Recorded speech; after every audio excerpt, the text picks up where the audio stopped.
साहेब आज आयुक्त साहेबांची भेट घेतली, काय विषय होता? विषय असा होता, 31 तारखेला मी माननीय आयुक्त साहेबांना पत्र दिलं होतं. मूलनिवासी नगर गट नंबर 216-17 हर्सुल, जिथं या देशातील शोषित वंचित वर्गाचे लोक महानगरपालिकेच्या जागेवर वास्तव्य करून आहेत. महानगरपालिकेला तिथं प्रधानमंत्री आवास योजनेमधून घर बांधायचे आहे आणि या लोकांना काढणार आहे. तिथून त्या चर्चेसाठी आम्हाला त्यांनी बोलवलं होतं.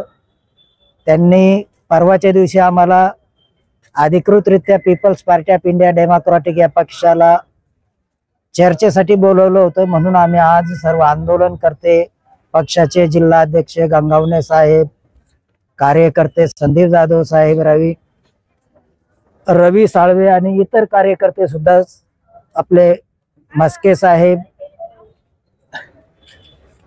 खरे साहेब, आम्ही सर्वांनी या मागे आयुक्त साहेबांसोबत समाधानकारक चर्चा झाली आणि आम्ही त्यांना सांगितलं की तुम्हाला घर बांधायचे आहे, आम्ही विकासाच्या विरोधात नाही, परंतु ज्या लोकांसाठी तुम्ही घर बांधणार आहेत या लोकांना काढून या लोकांची तुम्ही काय व्यवस्था करणार आहे. तर आम्ही त्यांना सांगितलं की आम्ही जागा सोडायला तयार आहे जर आम्हाला तुम्ही प्रधानमंत्री आवास योजनेमध्ये घर बांधून देता असाल तर. तत्पूर्वी आम्ही जागा सोडण्याच्या अगोदर आम्हाला ट्रान्झिट कॅम्प म्हणजे तात्पुरत्या राहण्याची व्यवस्था करून तिकडं आम्हाला पाठवा आणि त्याच वेळेस आम्ही ती जागा सोडणार आहोत.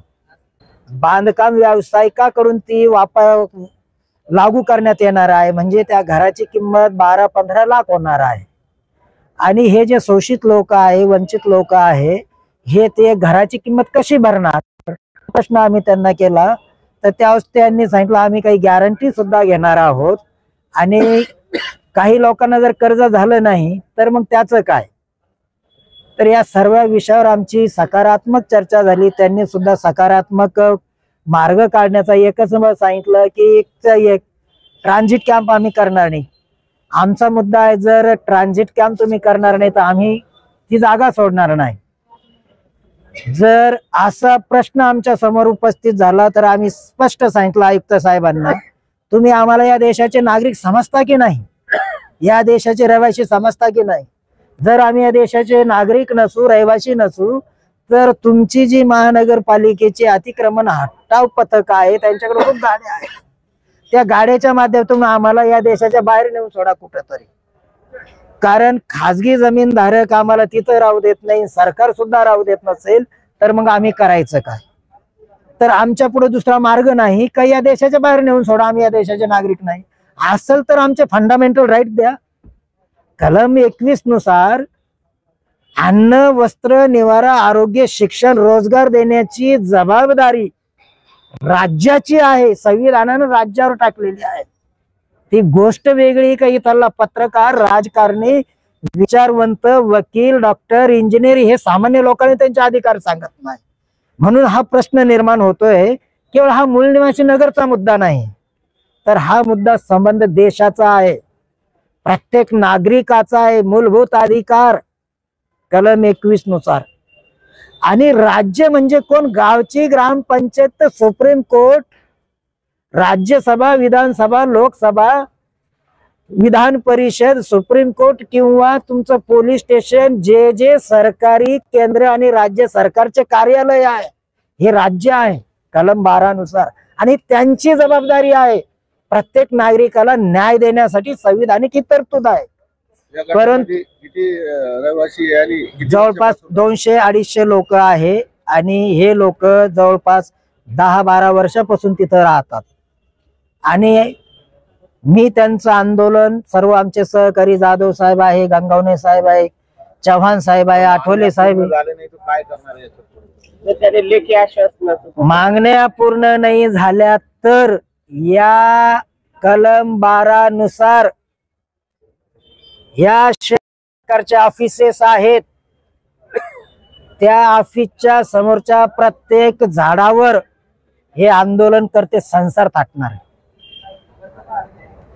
म्हणजे जर याच्यात काही झालं तर हे राज्य नावाची यंत्रणा जबाबदार राहणार आहे. याच्यावर नाही तर आंदोलनकर्त्यांनी काही भूमिका ठरवलेल्या आहे. जर बळजोरीनं पोलीस किंवा अतिक्रमण पथक महानगरपालिकेनं बळजोरीनं जर काही कार्यक्रम करण्याचा ठरवला, आम्हाला डिस्प्लेस करण्याचा किंवा तिथून हुसकावून लावण्याचा, तर मला वाटतं आंदोलनकर्ते 1-2 आंदोलनकर्त्यांच्या तुम्ही भूमिका जाणून घ्या, ते काय करतील. तर आतमध्ये तुमची आयुक्त सोबत मीटिंग झाली, काय त्याच्यामध्ये समाधानकारक झाली. त्याने सांगितलं व्हॅलिड प्रश्न आहे, चर्चा समाधानकारक झाली. त्यांनी ते मान्य केलं. प्रशासकीय स्तरावर ट्रान्झिट कॅम्प सरकारी स्तरावर मांडण्याचं त्यांनी आम्हाला आश्वासन दिलं. काही गोष्टी आम्ही लेखी सुद्धा ते द्यायला तयार आहे. आमचा त्यांच्यावर काही रोष नाही. जरी समाधानकारक चर्चा झाली तरी अंतिमतः आम्हाला घर पाहिजे.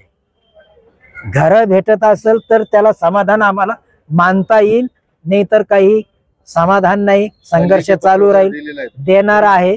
आम्हाला लेखी पत्राची काही आवश्यकता वाटत नाही. त्यानं दिलं तर घेऊ, नाहीतरी जे आहे. आणि मी advocate Vijay Wankhede, people's party of इंडियाचा जिल्हा कार्यकारिणी सदस्य आहे.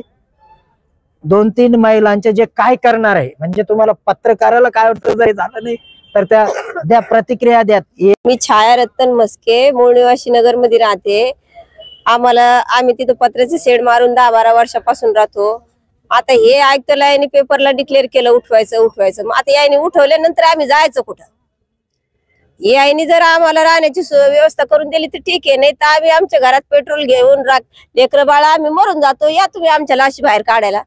आता आम्हाला जमिनीवर पण तुम्ही राहू देत नाही आणि त्या सरकारी जागेवर पण नाही राहू देत. मग आमची किराया भरण्याची अवकात नाही. आमची खूप गरीब लोक आहे आम्ही. तर मग आम्ही लेकरं बाळा आम्ही मरून जाऊ आमच्या घरामध्ये पेट्रोल अंगावर घेऊन. मी छाया अनिल गायकवाड. मी तिथं जवळजवळ 7-8 वर्षापासून राहते. माझ्या लेकरासोबत, माझी फॅमिली सोबत. जर यांनी आमच्यावर काही अत्याचार जर केले, आम्हाला जर तिथून हाकलायचे प्रयत्न केले, तर मी माझ्या घरामध्ये माझ्या परिवारासोबत घरातच आत्मदहन करेन, पण तिथून हलणार नाही.